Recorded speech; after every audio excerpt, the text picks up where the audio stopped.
हरिः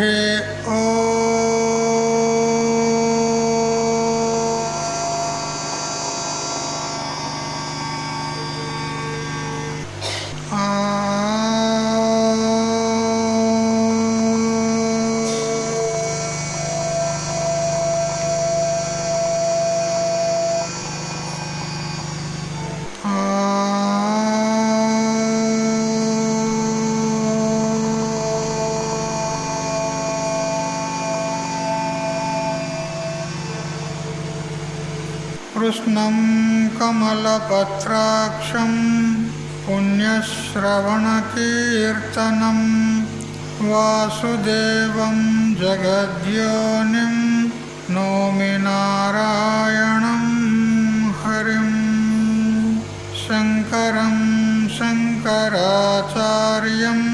केशवं बादरायणं सूत्रभाष्यकृतौ वन्दे भगवन्तौ पुनः पुनः। ईश्वरो गुरुरात्मेति मूर्तिभेदविभागिने व्योमवद्व्याप्तदेहाय दक्षिणामूर्तये नमः। युक्ताहारविहाराय विविक्तस्थलवासिने मलयाळयतीन्द्राय ब्रह्मनिष्ठाय ते नमः। गीताभागवताद्वैत तत्त्वामृतस्वरूपिणे गण्डीक्षेत्रनिवासाय रामकृष्णाय ते नमः। ॐ पूर्णमदः पूर्णमिदं पूर्णात् पूर्णमुदच्यते पूर्णस्य पूर्णमादाय पूर्णमेवावशिष्यते। ॐ शान्ति शान्ति शान्तिः। స్వాంత పరికల్పిత బ్రహ్మాండాంతర్వర్తి సకల చరాచర ప్రాణికోట్ల యొక్క అసత్ జడ దుఃఖ మోహాత్మకమైనటువంటి సకల ఉపాధుల కంటే విలక్షణమై సత్తు చిత్తు ఆనంద రూపం చేత స్వయం ప్రకాశమానమై వెలుగొందుచున్నటువంటి ప్రత్యేక అభిన్న పరమాత్మకు సాష్టాంగ ప్రణమిల్లుతూ ఆత్మీయులారా, ప్రతిరోజు కూడా మనము వైదిక మంత్రాన్ని మంగళంలో చదువుకుంటాం. పూర్ణమదః పూర్ణమిదం పూర్ణాత్ పూర్ణముదచ్యతే పూర్ణస్య పూర్ణమాదాయ పూర్ణమేవావశిష్యతే అని చదువుకుంటాం. దాని అర్థమేమిటో మనకు తెలుసా? తెలిస్తే పర్వాలేదు, తెలిసిన వారికి మళ్ళీ తెలుసుకుంటే ఇంకా కొంచెం విశేషం అవుతుంది, తెలియని వాళ్ళకు తెలుస్తుంది. ఒకసారి ఆ మంత్రం వైపుకు దృష్టిని సారిస్తాము. విద్యోత్పత్తౌ అంతరాయ విఘాతాయ ఆదౌ శాంతి మంత్ర పఠతి. మనం విద్యారంభం చేస్తున్నప్పుడు, పరమాత్మ యొక్క చింతన చేస్తున్నప్పుడు ఏ విధమైనటువంటి విఘ్నాలు రాకూడదు అని మంగళం చేయాల్సినటువంటి కర్తవ్యం మనకు ఉంటుంది. ప్రతిరోజు కూడా మనం మంగళ శ్లోకాలు చదువుకున్న తర్వాతనే సత్సంగాన్ని ప్రారంభం చేసుకుంటున్నాం. ఎందుకు చేయాలి మంగళం? భగవంతుని స్మరణ ఎందుకు చేయాలి? శ్రీకృష్ణుని యొక్క స్మరణ చేసుకుంటాం, వ్యాస భగవానుడి యొక్క ఆయన స్మరణ చేసుకుంటాం, మరియు శంకరాచార్యుల వారి యొక్క స్మరించుకుంటాం వారిని, మరియు మన సంప్రదాయ గురువులైనటువంటి మలయాళ స్వాములను, మరియు రామకృష్ణానంద స్వాముల వారిని, మరియు యుగ గురువు అయినటువంటి శ్రీ దక్షిణామూర్తిని ఎందుకు స్మరించుకోవాలి వారిని అంటే, ఆ భగవంతుని కానీ మరి మన గురువులను కానీ శాస్త్రారంభంలో స్మరించుకున్నట్లయితే ఆ శాస్త్రంలో చెప్పినటువంటి ఆ తత్వం ఏదైతే ఉందో వారి అనుగ్రహం చేత మనకు బోధ అవుతుంది, అనుభవానికి వస్తుంది. మరి ఏ విధమైనటువంటి విఘ్నాలు రావు భగవంతుని యొక్క స్మరణ చేత. అందుకని మంగళపూర్వకంగా శాంతి మంత్రాలు చదువుకోవడము, పఠించడము మన హైందవ సంప్రదాయం, మన పరిపాటి. కాబట్టి పూర్ణమదః పూర్ణమిదం, పూర్ణం అధహ అన్నాడు. అధహ అంటే తత్వమసి మహావాక్యంలో తత్ శబ్దానికి లక్ష్యం. తత్ త్వం అసి. ఈ తత్వమసి అనేది మహావాక్యం. మహావాక్యం అంటే జీవ బ్రహ్మల యొక్క ఏకత్వాన్ని బోధించేటువంటిది ఏ వాక్యం ఉంటుందో దానికి మహావాక్యము అంటారు. ఇది మహావాక్యం ఒక లక్షణం. తత్వమసి మహావాక్యంలో తత్ త్వం అసి అని 3 పదాలు ఉన్నాయి. తత్ అంటే ఆ పరమాత్మ, త్వం అంటే జీవాత్మ, మరియు అసి అంటే ఆ పరమాత్మయే జీవాత్మ అని జీవబ్రహ్మల యొక్క అభేదాన్ని బోధిస్తుంది. అయితే తత్పదానికి కూడా వాచ్యార్థం ఉంటుంది, లక్ష్యార్థం ఉంటుంది. త్వం పదానికి కూడా వాచ్యార్థం ఉంటుంది, లక్ష్యార్థం ఉంటుంది. ఏ విధంగా గంగలో గొల్లపల్లె ఉన్నది అని ఎవరైనా అన్నారనుకో, గంగలో గొల్లపల్లె ఉన్నది శబ్ద ప్రయోగం చేసినాడు. ఆ శబ్ద ప్రయోగం చేసినటువంటి వాడు ఎవరో వంచకుడు కాదు, ఆప్త పురుషుడే, మన హితమును కోరేవాడే. అతడు ఆ శబ్ద ప్రయోగం చేసినాడు. అప్పుడు ఆ శబ్దానికి సాక్షాత్తుగా మనకేమైనా అర్థబోధ అవుతుంది. గంగా నదిలో గొల్లపల్లె ఉన్నది అని అర్థబోధ అవుతుంది. ఇదేమర్థము? వాచ్యార్థము అంటే శబ్దార్థం మాత్రమే. అంటే శబ్దం ద్వారా యథాతథంగా మనకు తెలియబడే అర్థము శబ్దార్థము, వాచ్యార్థము, ముఖ్యార్థము, అభిధేయార్థము అంటారు. కానీ ఆ వాక్యమైతే ఒక సత్పురుషుడు ప్రయోగం చేశాడు. అతడైతే వంచకుడు కాదు, మోసగాడు కాదు. మరి శబ్ద ప్రయోగం అయితే చేశాడు, కానీ ఆ శబ్దం యొక్క అర్థము అనుపపన్నమవుతుంది. అంటే అది సంభవిస్తలేదు. ఎందుకంటే ప్రవాహ రూప గంగా నదిలో పల్లె ఉండుట ఎలా సంభవం? ప్రవాహం ఉన్నది, అది అందులో పల్లె ఎలా ఉంటుంది? గ్రామం ఏ విధంగా ఉంటుంది? ఉండదు. మరి చెప్పినటువంటి వక్త అయితే యథార్థ వక్త. ఇప్పుడు ఏం చేయాలి మనము? ఆ యథార్థ వక్త యొక్క వాక్యాన్ని తిరస్కరించకుండా ఆయన చెప్పినటువంటి వాక్యంలోనే మనం ఆయన తాత్పర్యం ఏదో తెలుసుకోవాలి. ఆయన తాత్పర్యం ఏంది? గంగలో అంటే ప్రవాహంలో నది ఉందని చెప్పే తాత్పర్యం లేదు. నది ఒడ్డుకు గంగ ఉంది అని చెప్పే తాత్పర్యం. కొన్ని పేర్లు ఉంటాయి, ఊర్ల పేర్లు కూడా ఉంటాయి.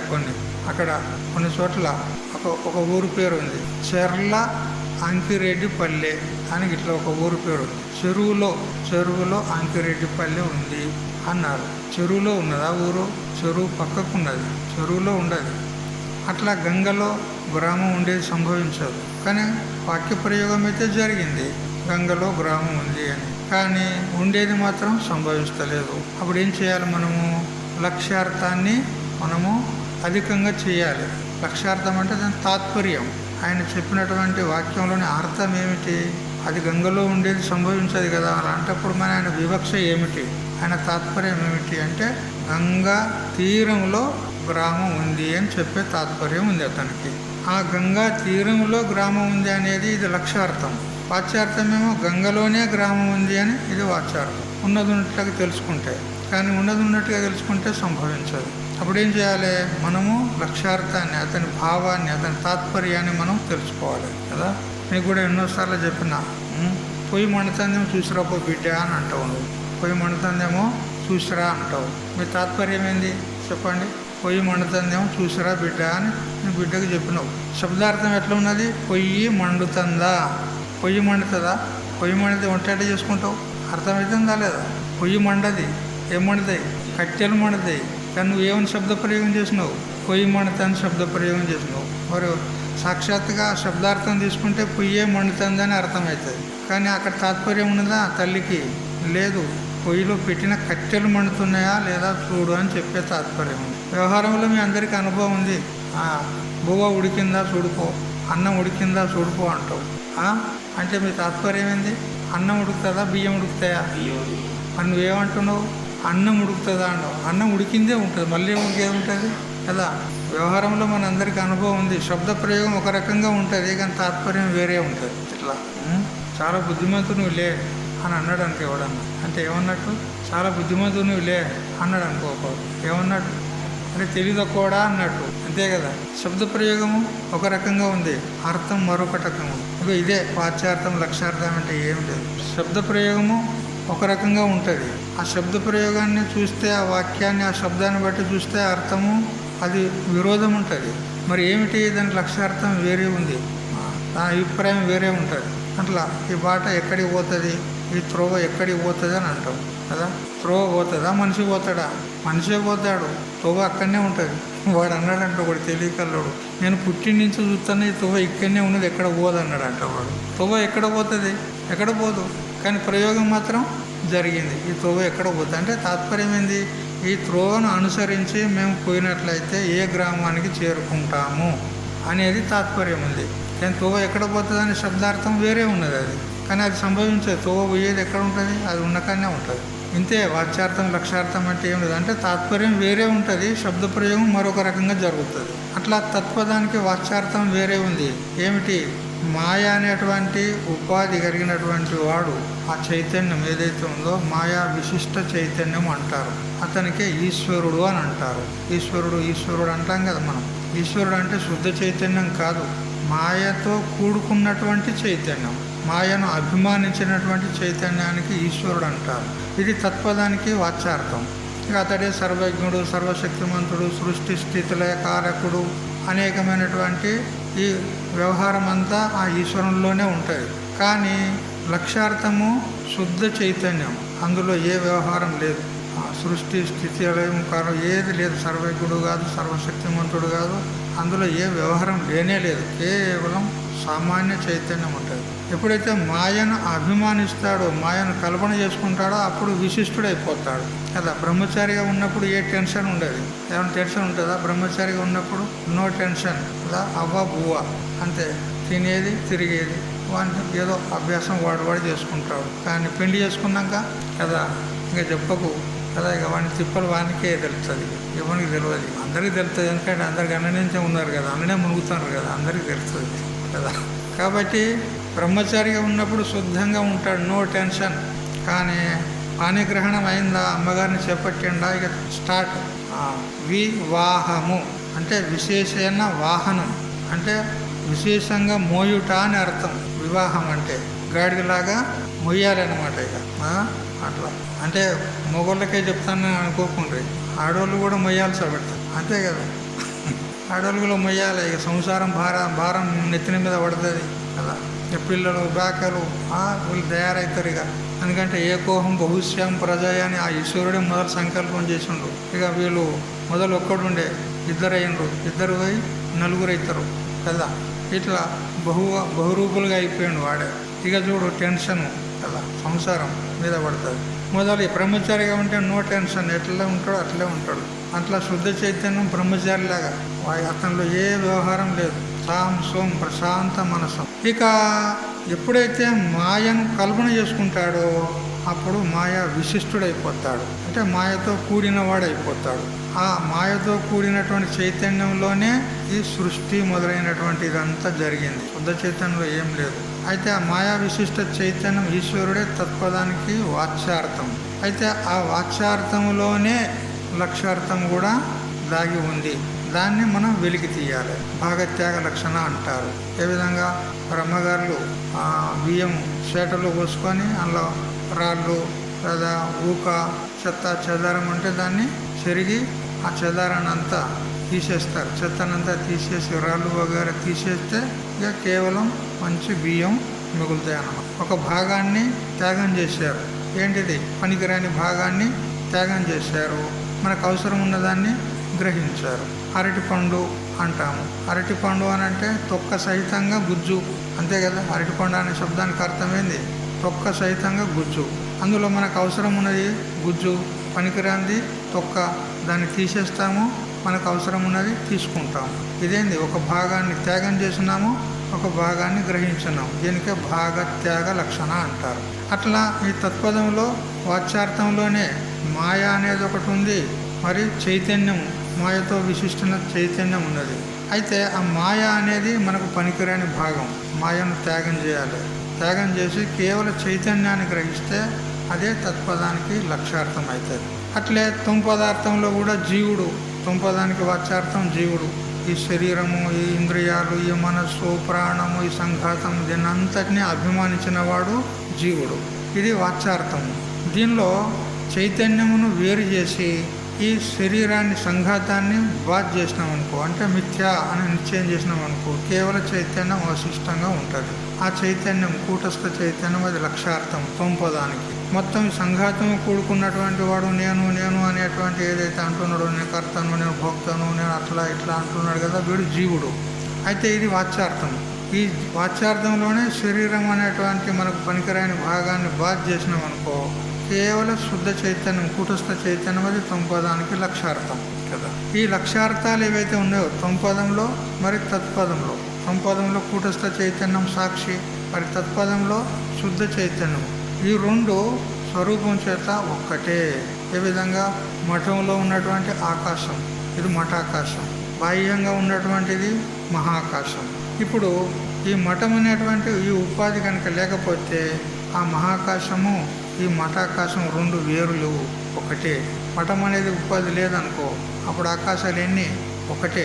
అట్లా ఆ విధంగా అభేదాన్ని చెప్తుంది ఈ పూర్ణమద పూర్ణమిదం అనేటువంటి మంత్రం.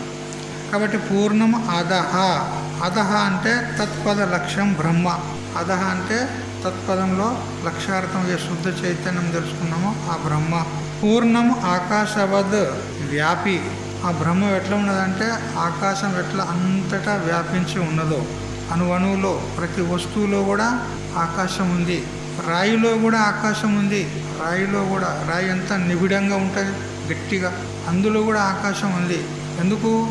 మనం దానికి రంధ్రం చేసి దాన్ని పలుగొడతారు కదా, మొదలు రంధ్రాలు చేసి దాని మీద ఇనుప మేకులు వేసి కొట్టి పలుగొడతారు కదా. మరి ఆ రంధ్రం చేయాలంటే అవకాశం ఇచ్చింది ఎవరు? ఆకాశం. అందులో కూడా ఆకాశం ఉంది. అంత నిబిడీకృతమైనటువంటి ఆ గట్టి శిలలో కూడా ఆకాశం ఉంది. ఎందుకు? ఆకాశం నుంచే ఇవన్నీ ఉత్పన్నమైనవి కదా.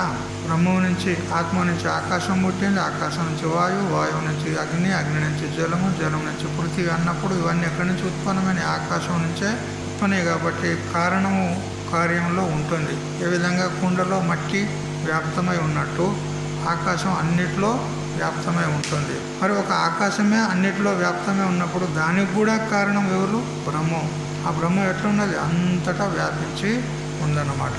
అందుకని ఆకాశవత్ వ్యాపి అపరిచ్ఛిన్నం ఇది యావత్, దానికి పరిచ్ఛేదం లేదు.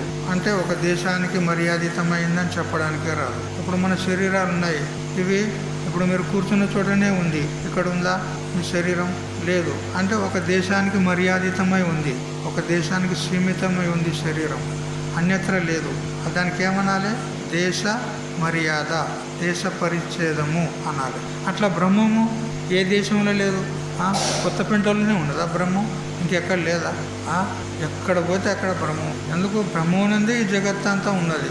మరి కారణమైనటువంటి ఆ బ్రహ్మము కార్యరూప జగత్తు లోపల అంతటా వ్యాపించి ఉంటుంది కదా. మట్టిలో, కుండలో మట్టి ఉన్నట్టు అట్లా. అందుకని అపరిచ్ఛిన్నం. మరి ఒక కాలానికి మర్యాదితమైంది కాదు. ఎవరు? పరమాత్మ. ఇప్పుడు మన శరీరము కొన్ని సంవత్సరాల క్రితం లేకుండే, మరికొన్ని సంవత్సరాల తర్వాత లేకుండా పోతుంది. ఈ మధ్యకాలంలో మాత్రమే ఉంది. అంటే ఒక కాలానికి మర్యాదితమై ఉన్నది, అన్ని కాలాల్లో లేదు. పూర్వం భూతకాలంలో లేదు, భవిష్యత్తులో ఉండబోదు. కేవలం వర్తమాన కాలానికి సంబంధించి మాత్రమే ఉంది శరీరము. అంటే ఈ శరీరము కాలము చేత మర్యాదితమైంది, సీమితమైంది. కానీ బ్రహ్మము అన్ని కాలాల్లో ఉన్నది. భూతకాలంలో ఉన్నది, వర్తమానంలో ఉన్నది, భవిష్యత్తులో ఉన్నది. మాశాబ్ద యుగ కల్పేశు గత గమ్యేశ్వనే కదా నాస్తమేతి నచోదేతి సంవిదేక స్వయం ప్రభా అని చెప్పిన ప్రకారంగా క్షణాల్లో ఉన్నది, నిమిషాల్లో ఉన్నది, గంటల్లో ఉన్నది, దినంలో ఉన్నది, రాత్రిలో ఉన్నది, వారంలో ఉన్నది, పక్షంలో ఉన్నది, మాసంలో ఉన్నది, అయనంలో ఉన్నది, సంవత్సరంలో ఉన్నది, యుగాల్లో, కల్పాల్లో, అన్ని కాలాల్లో ఉన్నది. ఏ కాలంలో కూడా పరమాత్మ లేదు అనేది లేదు. అన్ని కాలాల్లో ఉన్నది కాబట్టి దానికి కాల మర్యాద లేదు. మరియు వస్తు మర్యాద కూడా దానికి లేదు. ఏ వస్తువులో కూడా పరమాత్మ లేదు అనేది లేదు. అన్నిట్లో అస్థి, భాతి, ప్రియరూపంగా అన్ని వస్తువుల్లో ఉన్నది. కాబట్టి దేశం చేత, కాలం చేత, వస్తువు చేత పరిచ్ఛేదం లేనటువంటిది పూర్ణం, వ్యాపకం, విభూ అని ఈ విధంగా చెప్తారు. ఇదంచ తొంపద లక్ష్యం. ఇక పూర్ణమదః అధశబ్దానికి అర్థం చెప్పినాడు. వ్యాపకమైనటువంటి లక్ష్య చైతన్యం బ్రహ్మ చైతన్యము అని చెప్పినాడు. పూర్ణమదః అంటే ఆ తత్పదానికి లక్ష్యమైనటువంటి బ్రహ్మం ఎట్లున్నదంటే పూర్ణం, అంతటా వ్యాపించి ఉన్నది. ఇక పూర్ణం ఇదం అన్నాం. పూర్ణమద పూర్ణం ఇదం. ఇదం అంటే ఇది. ఇది ఏది అనంటే ఈ తొంపదానికి లక్ష్యార్థమైనటువంటి ఈ చైతన్యం, కూటస్థ చైతన్యం. ఇదంచ తొంపద లక్ష్యం జీవస్వరూపం అపి పూర్ణం. ఈ కూటస్థ చైతన్యం ఇదం శబ్దానికి వాచ్యార్థంలో ఈ సంఘాతంలో ఏ కూటస్థ చైతన్యం అధిష్టానంగా ఉన్నదో ఈ సంఘాతాన్ని అంతటిని కూడా ప్రకాశిస్తుంది, అన్నిటినీ తెలుసుకుంటుంది, అన్నిటికీ అంటకుండా వేరుగా ఉంది. ఆ చైతన్యం ఏదైతే ఉందో ఇది కూడా పూర్ణమే. ఇది కూడా పరిచ్ఛిన్నం కాదు. మనం అనుకుంటాం మన శరీరం ఇంతనే ఉన్నది కదా, ఆత్మ కూడా ఇంతనే ఉంటుంది అని మనం అనుకుంటాం. కానీ ఆత్మ ఇంతనే లేదు. ఈ శరీరాన్ని విడిచి ఇప్పుడు ఏదైతే బ్రహ్మం చెప్పుకున్నాం కదా, ఈ శరీరాన్ని విడిచిపెడితే అంతటా ఏమున్నది? బ్రహ్మమే ఉన్నది. ఆ బ్రహ్మమే అంతటా వ్యాపించి ఉన్నది. అంటే మన శరీరంలో కూడా వ్యాపించి ఆ బ్రహ్మమే ఉంది. మరి అన్నప్పుడు ఈ శరీరంలో ఉన్నది ఎవరు? ఆ బ్రహ్మమే. ఏది పూర్ణమని చెప్పుకున్నామో ఆ పూర్ణమైన బ్రహ్మమే ఇందులో ఉన్నది. అయితే దీనికి కూటస్థ చైతన్యము, సాక్షి చైతన్యము అంటాం మనం. దీనికి ఈ పేరు ఎందుకు వచ్చిందంటే ఈ ఉపాధి దృష్ట్యా పేరు వచ్చింది, కానీ స్వరూపం చేత ఆ బ్రహ్మమే ఉంది.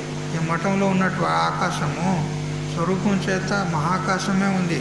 ఈ మఠమనే ఉపాధి చేత మఠాకాశం అంటాం మనం. అంతేగాని ఈ మఠాకాశము వాస్తవం కాదు, కేవలం ఆ మహాకాశమే. అట్లా ఈ శరీరంలో ఉన్న చైతన్యం కూడా అంతటా వ్యాపించి ఉన్నటువంటి ఆ పరబ్రహ్మ చైతన్యమే. కాబట్టి ఇది కూడా పూర్ణమే, ఇది కూడా వ్యాపకమే. నన్ను ద్వయోః పూర్ణత్వం విరుద్ధం వస్తు పరిచ్ఛేద ఇత్యతః ఆహా పూర్ణాత్ అది. మరి అది ఇది అని మీరు చెప్తున్నారు కదా, అది బ్రహ్మము, ఇది కూటస్థము అని అది ఇది అని చెప్పినప్పుడు అదొకటా ఇదొకటా? రెండాయి కదా. మరి అద్వైతవాదంలో ద్వైతం చెప్పేది ఉన్నదా, మీకు అద్వైతం చెప్పేది ఉన్నదా? అద్వైతాన్ని సిద్ధి చేసేది ఉన్నది. మరి రెండు అన్నప్పుడు ద్వైతం వచ్చేసింది అన్నప్పుడు ద్వైతవాదులు లేచుకోకుంటారు. మా మతాన్నే మీరు స్వీకరించినట్లయింది, అందుకని మాతోని షేక్ హ్యాండ్ అంటే మాతో చేయగలుపు అంటారు వాళ్ళు. కానీ వేదాంత సిద్ధాంతం ఒప్పుకోదు. ద్వైతం లేదు ఇక్కడ, ఏకం ఏవ అద్వితీయం బ్రహ్మ నేహ నానాస్తి కించన అని చెప్పింది ఉన్నది. మరి ఇప్పుడు రెండు అని చెప్పుకుంటూ అద్వైతం అని చెప్తే ఎట్లా పొసుకుతుంది చెప్పు? అది ఇది అని చెప్తున్నావు కదా, పూర్ణం అదహ పూర్ణం ఇదం. అది ఇది అని చెప్పినప్పుడు రెండా అంటే ఇక్కడ రెండు లేవు. శబ్ద ప్రయోగం మాత్రమే జరుగుతుంది, కానీ వాస్తవంగా రెండు లేవు కదా. ఇప్పుడు నీకే తల్లి అని ఒక అంటాడు, మరి బిడ్డ అని ఒక ఆయన అంటాడు. నీ కొడుకు ఏమంటాడు? నీకు తల్లి అంటాడు. మీ నాన్న ఏమంటాడు? నీకు బిడ్డ అంటాడు. ఇద్దరున్నారా? ఏడో ఒకరున్నారా? శబ్ద ప్రయోగం మాత్రం జరుగుతుంది. ఆయన నా బిడ్డ నా కూతురు అంటాడు, ఈయనమ్మ తల్లి అంటాడు. శబ్ద ప్రయోగం జరుగుతుంది, వస్తువు మాత్రం ఒకటే. అట్లా ఇక్కడ కూడా శబ్ద ప్రయోగం మాత్రమే జరుగుతుంది, అది ఇది అని. ఇప్పుడు ఆకాశ దృష్టాంతం తెలుసుకున్నాం కదా, ఇందులో ఉన్న ఆకాశం ఆ మహాకాశం రెండు వేరా. కానీ శబ్ద ప్రయోగం ఎట్లయితుంది? ఇది మఠాకాశం అని అంటున్నాం, అది మహాకాశం అంటున్నాం. శబ్ద ప్రయోగం అయితే అవుతుంది, కానీ ఆకాశాలు రెండు ఉన్నాయా? వస్తుత ఒకటే ఉంది. అట్లా ఇక్కడ కూడా రెండు లేవు, ఒకటే అన్నాడు. పూర్ణాద్ బ్రహ్మణ పూర్ణమేవ జీవస్వరూపము ఉదచ్చతే కదా. పూర్ణం నుండి పూర్ణం తీసేసినాం అనుకో, సున్నా లోపల నుంచి సున్నా తీసేసినాం అనుకో, ఏం మిగులుతుంది? సున్నే మిగులుతుంది. సున్నా లోపల నుంచి సున్నా పోయిందనుకో, సున్నా మైనస్ సున్నా ఏం మిగులుతుంది? మళ్ళా సున్ననే ఉంటుంది. అట్లా ఆ పూర్ణం నుంచి ఈ పూర్ణాన్ని తీసేయి అంటే ఈ శరీర సంఘాతం ఏదైతే ఉందో ఈ సంఘాతాన్ని తీసేస్తే పూర్ణమైన బ్రహ్మమే ఉంది. ఇది వేరే కాదు కదా, ఆ పూర్ణమైన బ్రహ్మమే. అయితే జీవస్వరూపం ఏదైతే ఉందో, నేను జీవుని, నేను కర్తను, నేను భోక్తను, నేను బ్రాహ్మణుని, క్షత్రియుని, నేను స్త్రీని, మరి పురుషుణ్ణి, బాలుణ్ణి, వృద్ధుణ్ణి అని ఏదైతే అంటున్నాడో ఇదంతా శరీరానికి సంబంధించినటువంటి వ్యవహారం. ఈ శరీరాన్నే నువ్వు బాధ చేయి అంటే మిథ్యత్వ నిశ్చయం చేయి అంటే ఇది ఒకప్పుడు ఉన్నది ఒకప్పుడు లేకుండా పోతుంది. కాబట్టి మధ్యకాలంలో కూడా ఇది లేనిదే. ఆదావంతేచ యన్నాస్తి వర్తమానేపి తత్త. ఏది ఆది యందు లేదో మరి అంత్యమునందు లేదో మధ్యకాలంలో కూడా లేనిదే కదా. రజ్జు మీద సర్పము, తాడు మీద పాము కనపడింది కదా, అది పూర్వము లేకుండే మరి తాడు అని జ్ఞానం అయిన తర్వాత కూడా లేకుండా పోతుంది. మొదలు లేకుండే తర్వాత కూడా ఉండదు, మధ్యన కనపడుతుంది. కనపడుతున్నప్పుడు మాత్రం ఉంది అక్కడ పాము, భ్రాంతి చేత కనపడుతుందే కానీ పాము ఉన్నది అక్కడ లేదు. చూడు, మొదట్లో లేదు, చివరిలో లేదు, కనపడుతున్నప్పుడు కూడా లేదు. అట్లా ఈ శరీరము, ఈ ప్రపంచం ఇదంతా కూడా కనపడుతుంది మనకు, లేదు ఇట్లా కాదు, కనపడుతుంది, వ్యవహారం జరుగుతుంది.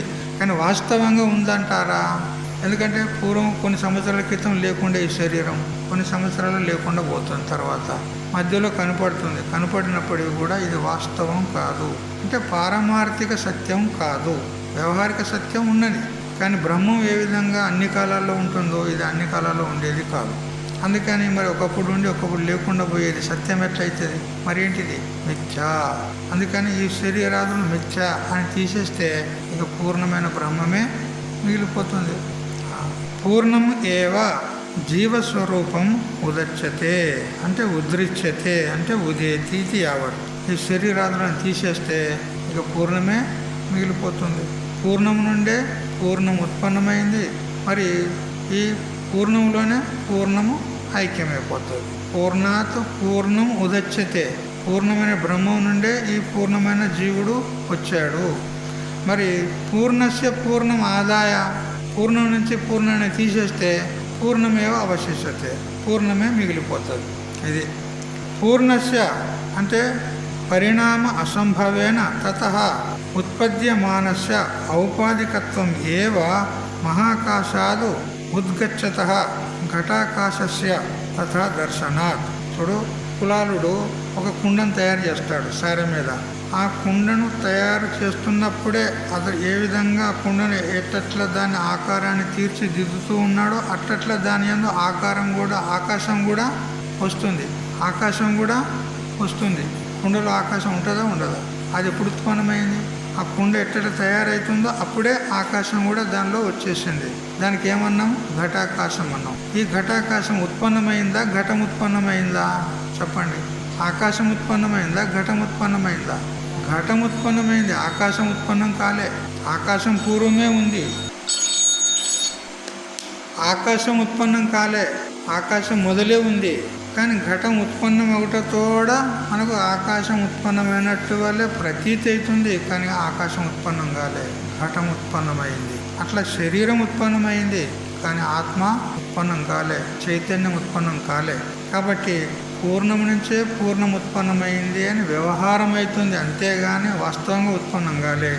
ఈ శరీరాన్ని తీసేస్తే మళ్ళీ పూర్ణమే మిగిలిపోతుంది. పూర్ణస్య పూర్ణం ఆదాయ, పూర్ణంలో నుంచి పూర్ణాన్ని తీసేస్తే పూర్ణమే మిగులుతుంది. ఎట్లా?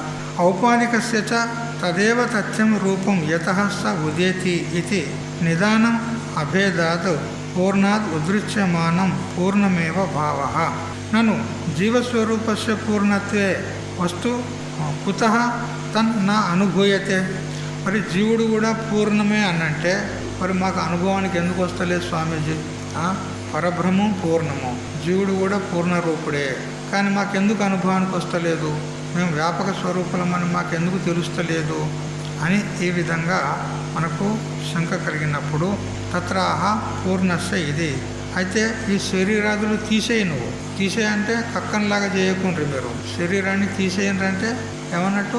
ఈ శరీరం మిథ్యా అని తెలుసుకొని నిశ్చయం చేసుకొని మీరు దీన్ని బాధ్ చేస్తారంటే ఈ శరీరమును బాధ్ చేసినటువంటి, ఈ శరీరం మిథ్యా అని నిశ్చయం చేసినటువంటి ఏ చైతన్యం ఉన్నది కదా, అది ఆ పరమాత్మ. శరీరాన్ని తీసేసి చూడు, నీకు పరమాత్మనే గోచరిస్తుంది.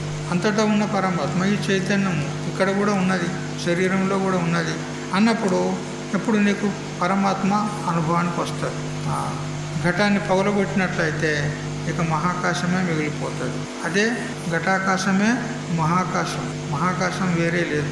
అట్లా ఈ శరీర దృష్టిని విడిచిపెట్టుండ్రి. శరీరాన్ని విడిచిపెట్టుండంటే తాత్పర్యమైంది ఈ శరీర దృష్టిని విడిచిపెట్టి చైతన్య దృష్టిని మీరు అవలంబించినట్లయితే మీకు పరమాత్మ అనుభవానికి వస్తాడు.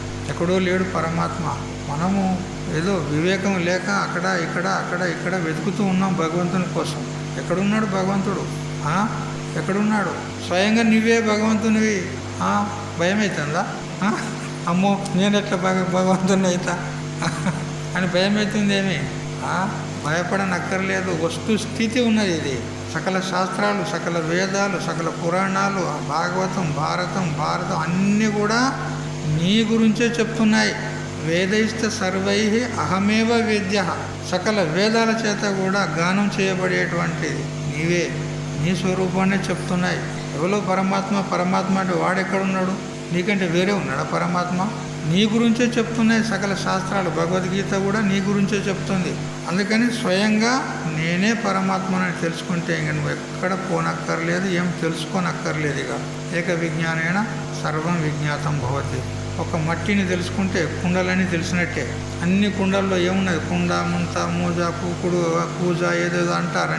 అన్నిట్లో ఏమున్నది? మట్టే ఉన్నది. ఇంకా మళ్ళీ ప్రతిదాన్ని తెలుసుకునేది అవసరం ఉందా? ఆభరణాలు అనేకం ఉన్నాయి. అన్నిట్లో ఏమున్నది? బంగారం ఒక్కటే ఉన్నది. బంగారాన్ని తెలుసుకుంటే అన్నీ తెలిసినట్లే. వాటిని మళ్ళీ తెలుసుకునేది అక్కర్లేదు. అట్లా ఒక పరమాత్మను తెలుసుకుంటే ఇంకా మళ్ళీ తెలుసుకునేది లేదు, నువ్వు ఎక్కడ పోయేది లేదు, వచ్చేది లేదు. ఏ క్షేత్రం పోతావు?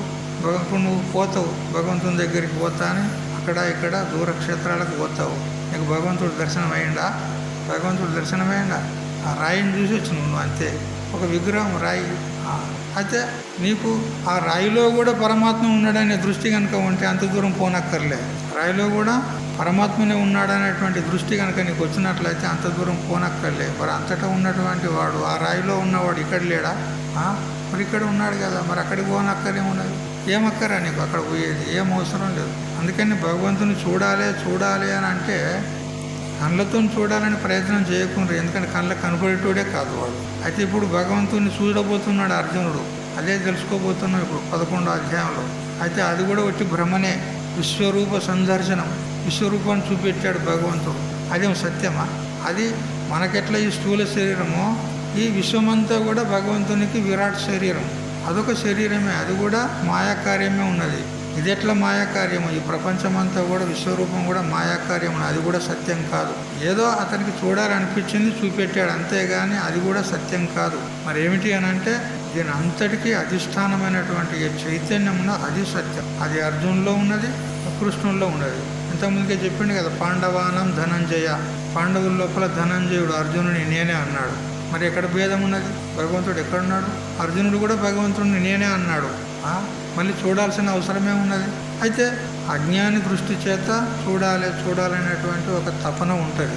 అయితే ఆ కోరిక నెరవేర్చడానికి ఆ విధంగా విశ్వరూపాన్ని దర్శనం చేయించాడే కానీ అది కూడా సత్యమైనది కానే కాదు, అది కూడా మిథ్యా.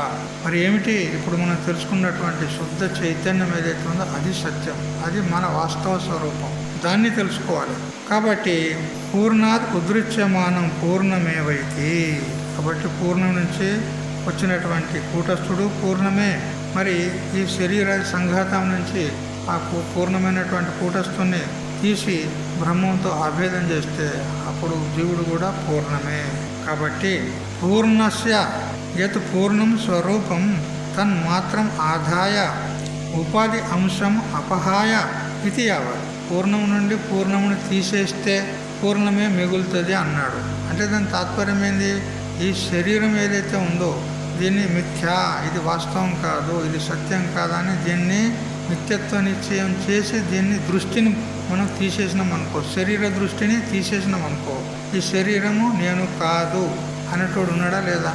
శరీరం నేను కాదు అనేటోడు ఉన్నాడా లేదా? వాడే ఆత్మ, వాడే పరమాత్మ, వాడే బ్రహ్మం కదా. ఇట్లా తెలుసుకోవాలి. పశ్యతః ఇది శేష అంటే ఈ విధంగా అనుభవానికి తెచ్చుకో. పూర్ణమేవ అవశిష్యతే, పూర్ణమేవ స్వరూపం అవభాతి ఇది యావత్.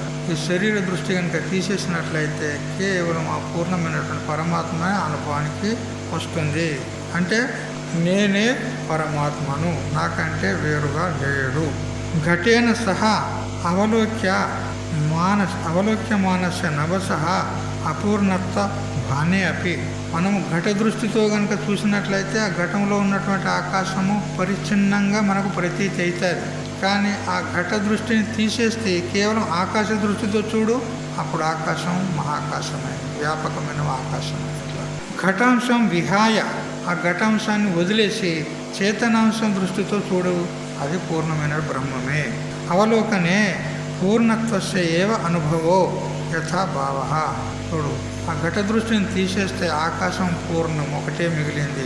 అట్లా దేహ దృష్టిని కనుక నువ్వు తీసేసినావనుకో, నిత్యత్వం నిశ్చయం చేసినావనుకో, ఈ శరీరం నేను కాదు అని నిశ్చయం చేసుకున్నావనుకో, అప్పుడు ఇక మిగిలేది కేవలం చైతన్యం ఒక్కటే, అదే పరమాత్మ, అదే నువ్వు కదా. ఇప్పుడు మీరేమనుకుంటున్నారు? శరీరమే నేను అనుకుంటున్నారా, శరీరం కంటే వేరే ఉన్నా అనుకుంటున్నారా? శరీరం నువ్వే అయితే మరి నువ్వు ఎప్పుడు ఆడుంటావు? శరీరం ఇది 4 దినాలు అయితే మాయమైపోతుంది, కానీ ఆత్మ ఎప్పుడు ఉంటుంది. మరి ఎప్పుడు ఉండే ఆత్మ శరీరం కంటే వేరే ఉందంటారా, శరీరమే అంటారా? శరీరం ఒకసారి పడిపోతుంది, దాన్ని కాల్చి పెట్టడము పూడ్చిపెట్టడము ఏదో జరుగుతుంది. మరి ఆత్మ కూడా చచ్చిపోయింది అంటారా? ఆత్మ కూడా చచ్చిపోయిందా? చావాలే అంటే ఆత్మ ఎవరు? ఆత్మ ఎవరు? నేనే. మరి నేను చచ్చేవాడిని కాదు, పుట్టేవాడిని కాదు. శరీరం చస్తుంది, పుడుతుంది, అది నా స్వరూపం కాదు అని ఈ నిశ్చయంలో ఉండండి. అప్పుడు నిర్భయ స్థితి వస్తుంది మనకు. ఒకవేళ మృత్యువు కూడా మనకు సమీపంలో వచ్చిందనుకో, ఆ మృత్యువు కూడా మనం భయపడాల్సిన అవసరం లేదు. ఎందుకంటే నన్ను అయితే సంపది మృత్యువు, నేను ఎల్లప్పుడూ ఉండేవాడిని ఉన్నాను. శరీరమా అది చచ్చిపోతుంది, వాళ్ళు చంపినా చస్తుంది, చంపకుండా చస్తుంది, అది పోయేదే ఉన్నది. మరి పోయేదాని గురించి ఏడ్చేది ఎందుకు? ఉన్నది ఆత్మ నిత్యం ఉన్నది, అదైతే ఎప్పుడు సావనే సావదు, దాని గురించి ఏడ్చేది లేదు. ఎవరి గురించి ఏడుస్తావు చెప్పు? ఎవరి గురించి ఏడుస్తావు? ఉట్టి బ్రహ్మ. ఇంట్లో ఎవరైనా పోయినారనుకో, ఏడుస్తారు, ఇళ్ళంతా గొప్ప పెడతారు. ఎందుకు ఏడవాలి? వాడు చచ్చిండా? వాస్తవంగా వాడు సావనే లేదు, చచ్చిండని ఏడుస్తారు మోహం చేత. చచ్చింది శరీరము, వాడు ఉంటాడు ఎప్పటికీ. అంతవంత ఇమే దేహాః నిత్యస్యోక్త శరీరిణ అనాశినో అప్రమేయస్య తస్మాత్ యుద్ధస్వ భారత. ఇదే చెప్పినాడు 2వ అధ్యాయంలో భగవంతుడు. ఈ శరీరాలు అంతవంతములు ఉన్నాయి, కానీ శరీరి అంటే శరీరంలో ఉన్నటువంటి ఏ చైతన్యం ఉన్నదో అది నిత్యం ఉన్నది, అనాశి ఉన్నది, అప్రమేయం ఉన్నది అని చెప్పినాడు. మరి దేని గురించి ఏడుస్తావు చెప్పు? ఈ భీష్మ ద్రోణాదులు వీళ్ళు చస్తారని భయపడుతున్నావు, శోకిస్తున్నావు కదా.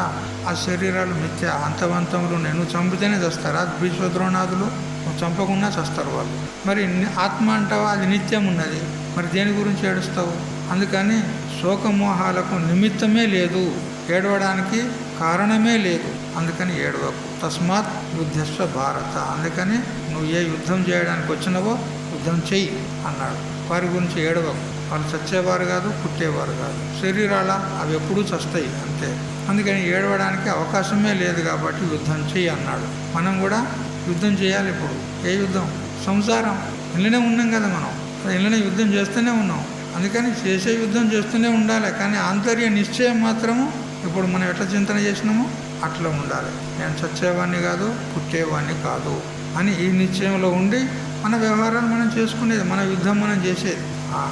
ఈ విధంగా ఈ పూర్ణమదః పూర్ణమిదం పూర్ణాత్ పూర్ణముదచ్యతే పూర్ణస్య పూర్ణమాదాయ పూర్ణమేవావశిష్యతే అనేటువంటి శాంతి మంత్రం యొక్క అర్థం ఉన్నది. తర్వాత 3 సార్లు శాంతి శాంతి శాంతి అని చెప్పుకుంటాం. ఎందుకు చెప్పుకోవాలి అంటే మనకు 3 రకాల దుఃఖాలు ఉన్నాయి. ఏంటి చెప్పండి? ఇదివరకు ఎన్నోసార్లు విన్నారు కదా.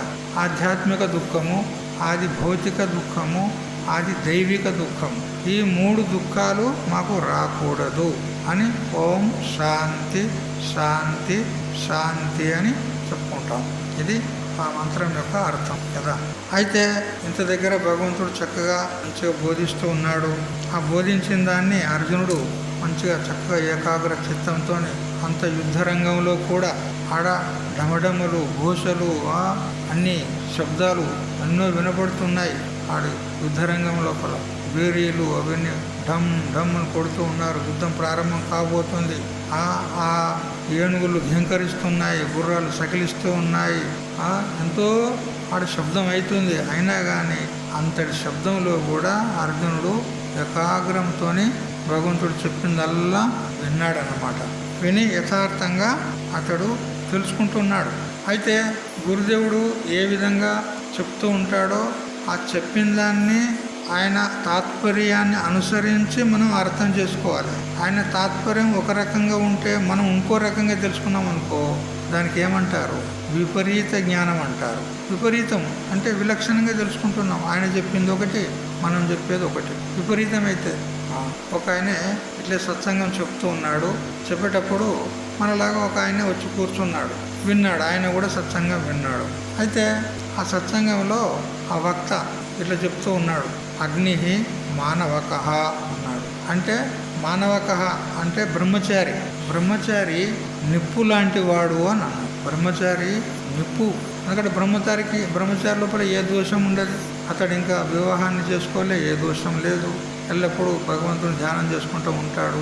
కాబట్టి బ్రహ్మచారి అంటే నిప్పు అన్నాడు, అగ్ని మానవక అన్నాడు. అయితే ఆ వచ్చినటువంటి వాడు ఇది బాగా విన్నాడు. ఓహో, బ్రహ్మచారి అంటే అగ్ని అని తెలుసుకున్నాడు. ఇక అతనికి ఎటో ప్రయాణం చేస్తూ పోతూ ఉన్నాడు. మరొక రోజు నాడు ఎప్పుడో ఒకసారి ప్రయాణం పడింది ఆయనకి. ప్రయాణం చేస్తూ ఉన్నాడు. చేసేటప్పుడు అతనికి చుట్ట తాగే అలవాటు ఉన్నది. చుట్ట తాగుతారు కదా, వెనకట మోదుగు ఆకును మలిచి అందులో పొగాకు పెట్టి అగ్గి అంటించి పిలిచేది. ఇక్కడ చుట్ట అంటే ఎట్లుంటుంది? ఇక్కడ చుట్ట అంటే పొగాకు అంత మలిచి ఆ పొగాకునే ఇట్లా తయారు చేస్తారు కదా. పూర్వం అట్లా కాకుండా ఈ మోదుగు ఆకులు ఉంటాయి కదా, మన విస్తరాకులు కుడతారు కదా, ఆ విస్తరాకులు మోదుగా, ఆ మోదుగా ఆకులను మంచిగా ఇట్లా రౌండ్గా చేసి దానిలో పొగాకు పెట్టి దానికి ఒక ఉంగరం లాగా ఆ ఆకు యొక్క వెనుక భాగమే కాడ ఉంటుంది కదా, వెనుక భాగంలో ఆకు నారలాగా ఉంటుంది. ఆ నారని తీసి దాన్ని ఉంగరం చేస్తారు. దాని ఆకునే ఉంగరం చేసి దాన్ని చుట్టలాగా ఇట్లా చుట్టి దానికి ఆ ఉంగరాన్ని తొడిగిస్తే ఆ చుట్ట విప్పుకు పోదన్నమాట. మళ్ళీ విడిస్తే విప్పుకు పోదు. అట్లే చుట్టలాగా ఉంటుంది. దానిలో పొగాకు పెట్టి అగ్గేసి అంటు పెట్టి ఇక మస్తు ఆనందాన్ని పొందుతారు వాళ్ళు కదా. ఇది అట్లా ఇక ఇతనికి ప్రయాణం చేస్తున్నప్పుడు ఇక వాళ్ళకు కుతి అంటారు. కుతి ఏంటిదంటారు? దానికి కుతి లేచింది అంటారు. అంటే తాగాలని అనిపించింది. అక పోతున్నాడు. అతని దగ్గర మ్యాచెస్ లేదు. పూర్వకాలంలో జకుముఖి అని ఉంటుండే. చెకుముఖి రాయి కదా, ఒక ఇనుప ముక్క ఇంత పొడుగు ఉంటుంది. ఒక తెల్లని రాయి, పలుగు రాయి అంటారు. ఆ రాయి ఒకటి ఉంటుంది. ఆ రాయికి మీద పత్తిలాగా ఇంతంత పెడతారు. పెట్టి ఆ ఇనుప ముక్కతో ఇట్లా కొడితే మెరుగులు వస్తాయి. ఆ మెరుగు ఆ పత్తిలో పడిందంటే అంటుకుంటుంది. దాన్ని అని అంత చుట్టలు పెట్టుకుంటారు. చుట్టలు పెట్టుకొని ఆ చెకుముఖి లేదు, ఒక అగ్గి పెట్టే లేదు. ఇటు అటు చూస్తే ఎక్కడ అగ్ని దొరికేట్లాగా లేదు. ఇక పోతూ ఉన్నాడు. ఎక్కడ అగ్గి దొరకాలి అని ఆ అగ్ని కోసం అని పోతూ ఉన్నాడు. ప్రయాణం అయితే నడుస్తుంది, పోతూనే ఉన్నాడు. పోగా ఒక ఊరు వచ్చింది. ఆ ఊరిలో మొట్టమొదటి ఇల్లు, ఆ ఇల్లుకు అరుగు ఉన్నది. ఇంటి ముంగట కట్టలా కడతారు కదా అరుగు. ఆ అరుగు మీద ఒక బ్రహ్మచారి పడుకున్నాడు. బ్రహ్మచారి పడుకుంటే ఇప్పుడు తెలిసిపోయింది మీకు కదా. అయితే ఆయన మహాత్ముడు ఏం చెప్పిండు? బ్రహ్మచారి అగ్ని అని చెప్పినాడు కదా. బ్రహ్మచారి అగ్ని అని చెప్పినాడు అని అటు ఇటు చూస్తే ఆ ఆవుల పేడ ఎండిపోయింది. పిడికలు అంటారు కదా, పిడిక. ఆ పిడిక దొరికింది. ఆ పిడికను ఇట్లా కొంచెం రంధ్రంలాగా చేసి పొడి చేసి, ఎందుకంటే అగ్ని అందులో తొందరగా అంటుకోవాలి అని ఆ పిడికని తీసుకుపోయి వాని ముఖం మీద పెట్టాడు. ఆ బ్రహ్మచారి ముఖం మీద. ఎందుకంటే బ్రహ్మచారి అగ్ని, బ్రహ్మచారి అంటే అగ్ని కాబట్టి ఈ పిడిక అంటుకుంటుంది. ఇప్పుడు మన ముఖం మీద పెడితే అంటే అగ్ని కదా బ్రహ్మచారి అంటే. ఈ పిడిక అంటుకుంటేనే చుట్ట తాగొచ్చు అని పిడిక తీసుకుపోయి ముఖం మీద పెట్టాడు. వాడు లేచిండు. లేచి ఏమరా నా ముఖం మీద పిడిక పెడతావా అని వాడు లేచి 2-3 అంటించాడు కదా. అంటించేసరికి వాడు లబ్బోదిబ్బో వాడు మొత్తుకుంటే ఇక్కడ అక్కడ పక్క వాళ్ళందరూ వాళ్ళు వచ్చారు. అరే ఏమరా ఏమైంది వీడు ఇట్లా నా ముఖం మీద పిడిక పెట్టిండు, ఎందుకు పెట్టినట్టు వీడు, నేను ఎట్లా కనపడుతున్నా వీనికి అని వాడంటాడు. అరే నువ్వు అగ్నివన్నీ పెట్టినా అని వాడంటాడు. ఇక వాని మూర్ఖత్వానికి అందరూ వాడిని నవ్వి వాడిని తిట్టి ఎల్లగొట్టారు. మూర్ఖుడా, మనిషి అగ్ని అవుతాడు ఎప్పుడైనా? అగ్ని అంటే దాని తాత్పర్యం ఏంది? అగ్నిలాగా పవిత్రుడు అని చెప్పే తాత్పర్యం ఉంది. బ్రహ్మచారి అగ్ని ఎంత పవిత్రమో అట్లా బ్రహ్మచారి పవిత్రమైనటువంటి వాడు అని చెప్పే తాత్పర్యం ఉంది. కానీ నిజంగా నువ్వు అగ్ని అనుకున్నావురా అని చెప్పి వాడిని తిట్టి వెళ్ళగొట్టాడు. ఇప్పుడు వానికి ఏం జ్ఞానమైనట్టు? యథార్థ జ్ఞానమైనట్ట, విపరీత జ్ఞానమైనట్ట? విపరీత జ్ఞానం అయిపోయింది. ఆ భక్త చెప్పినటువంటి వానికి ఆ బ్రహ్మచారి అగ్ని అని చెప్పే తాత్పర్యం లేదు, అతడు పవిత్రాత్ముడు అని చెప్పే తాత్పర్యం ఉంది. ఆ తాత్పర్యం మనకి తెలియక విపరీత జ్ఞానం అయిపోతుంది. అట్లే మనం కూడా గురువుల ద్వారా వింటూ ఉన్నాం, కానీ ఆయన చెప్పేటువంటి భావం తెలుసుకోవాలి, శబ్దార్థం తీసుకోవద్దు. ఇప్పుడు బ్రహ్మచారి నిప్పు అంటే శబ్దానికి అర్థం ఏమైంది? నిప్పు అనే అర్థమైంది. బ్రహ్మచారి నిప్పు అనే అర్థమైంది శబ్దార్థం, కానీ అది లక్ష్యార్థం వేరే ఉంది. అది తెలుసుకోవాలి. వేదాంతం అంతా అట్లే ఉంటుంది. శబ్దం ఒక తీరు ఉంటుంది, లక్ష్యార్థం వేరే ఉంటుంది. అందుకే గురువులను ఆశ్రయించాలి. మేము పుస్తకాలు పట్టుకొని చదువుతామంటే వానికి లక్ష్యార్థం ఎవరు చెప్పాలి? వానికి ఆడ కేవలం శబ్దార్థమే ఉంటుంది రాసింది, లక్ష్యార్థం చెప్పింది ఉండదు. ఆడ మనకి ఎవరు చెప్పాలి? వాడు స్వతంత్రంగా చదువుకున్నాడు అనుకో, నాకు చదువు వస్తుంది, నేను బాగా చదువుకుంటాను, వాడు స్వతంత్రంగా చదివితే వానికి ఈ లక్ష్యార్థం, ఈ తాత్పర్యం, భావార్థం ఎవరు చెప్పాలి? వానికి తెలియదు. అందుకే విపరీత జ్ఞానం అవుతుంది. కాబట్టి గురువులు చెప్పింది శబ్దార్థం దిక్కు లక్ష్య ఇవ్వకుండా తాత్పర్యం దిక్కు మనం లక్ష్య ఉంచాలి, మన నిఘా ఉంచాలి. హరి ఓం తచ్చత్. ఓం సహనావతు సహనౌ భునక్తు సహ వీర్యం కరవావహై తేజస్వినావధీతమస్తు మా విద్విషావహై. ఓం శాంతి శాంతి శాంతి.